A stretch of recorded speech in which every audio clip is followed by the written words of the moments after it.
चलो मित्रों, छोटे मित्रों, बड़े मित्रों, आज रविवार 29 नवंबर का लास्ट संडे आ गया। वार्ता नंबर 27, स्टोरी नंबर 27 पे आ गए हैं।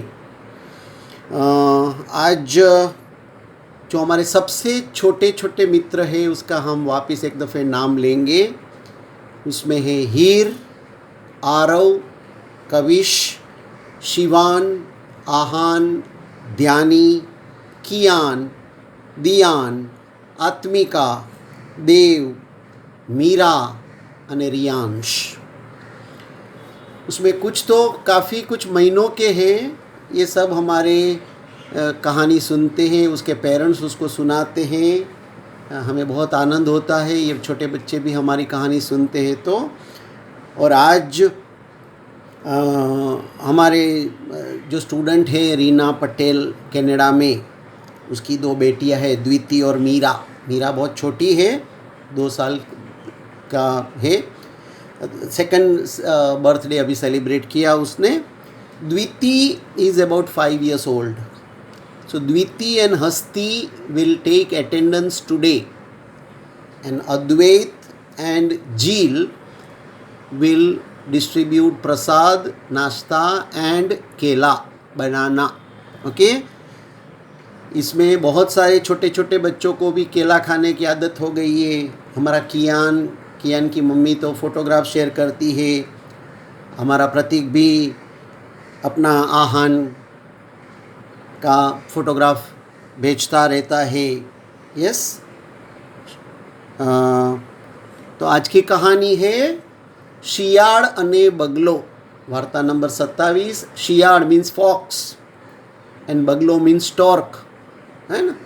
नदी किनारे, तालाब के किनारे, समंदर के किनारे आप जाते हैं तो उधर सफ़ेद सफ़ेद कलर का बगुला देखने को मिलता है।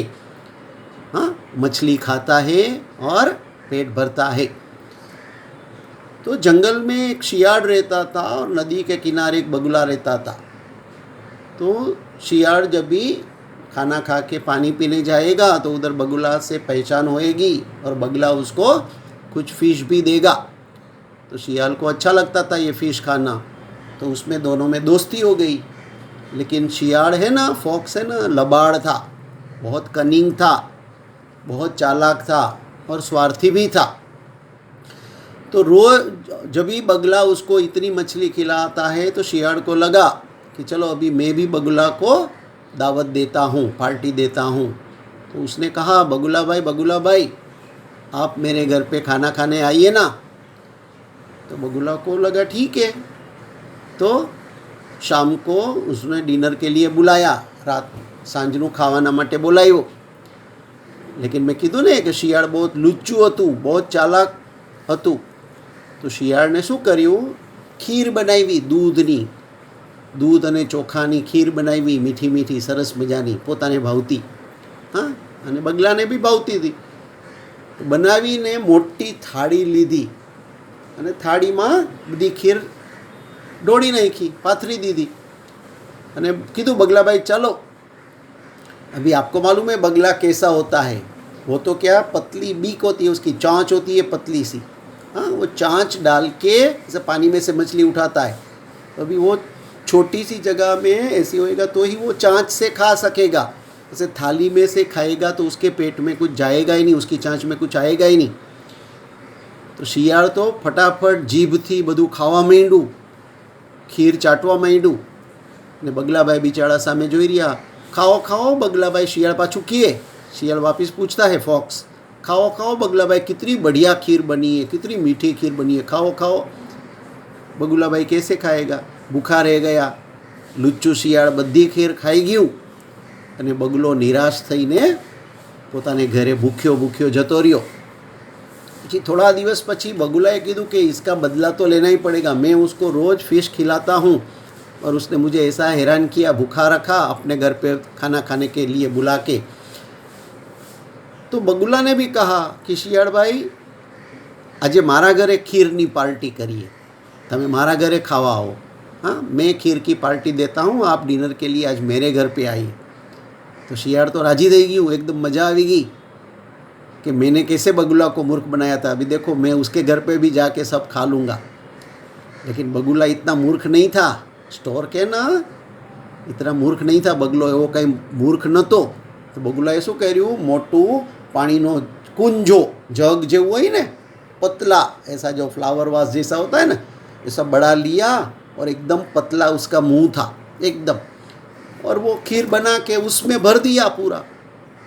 हाँ, गर्मा गर्म खीर उसमें डाल दिया और शियाड़ को बोला चलो शियाड़ भाई आ जाओ, फॉक्स भाई आ जाओ खाने के लिए। अब इतना उसका मुंह छोटा था वो कुंजा का, वो जग का, कि फ्लावर वास का, कि जैसे उसमें खीर थी तो फॉक्स का मुंह उसमें जाएगा ही नहीं। और बगुला ने तो आराम से अपनी चोंच डाल के, पतली सी बीक डाल के सब खीर पी गया। શિયાળભાઈ ભૂખા રહી ગયા। હા, શિયાળભાઈ શું કરી શકે, કાંઈ નહીં, કારણ કે થોડા વખત પહેલાં એણે જ બગલાને આવી રીતે મૂર્ખ બનાવ્યો હતો થાળીમાં ખીર ખવડાવીને। તો આજે કોણે ભૂખા રહેવાનો વારો આવ્યો? શિયાળભાઈએ। શિયાળભાઈ को लगा जैसे को तैसा मिल गया, मुझे भी कोई सबक सिखाने वाला मिल गया। શિયાળભાઈ ભૂખો ભૂખો, બગલાભાઈ કીએ ખાઓ ખાઓ ખાઓ, પણ શું ખાય, પોતાનું મોઢું જ ના જાય, એમાં તો શું ખાય, જીભ જ ના જાય। तो शियाड़ भाई भूखा रह के अपने घर पे गया, मुंह लटका के। बगुला भाई को लगा कि मैंने बराबर इसको सबक सिखाया। तो क्या है इसमें मोरल स्टोरी, कि अपने दोस्त के साथ ऐसा कभी चालाकी, बदमाशी, स्मार्टनेस नहीं दिखाने का। दोस्त के साथ अच्छा व्यवहार जब भी उसको खाने के लिए करने का, जो उसको खाने के लिए बुलाते हैं तो उसको अच्छी तरह से, जो वो अच्छी तरह से खा सके, एंजॉय कर सके, वैसे खाना देना चाहिए। ऐसा શિયાળ भाई की तरह करेंगे तो फिर कोई बगुला मिल जाएगा आपको भी सबक सिखाने के लिए। ठीक है, तो આજની વાર્તા અહીંયા પૂરી થઈ। 27 નંબરની વાર્તા ખાધું પીધું ને રાજ કર્યું। જય શ્રી કૃષ્ણ। આવતા રવિવારે ફરી એક વાર્તા સાથે મળશું। આવજો, બાય, સી યુ।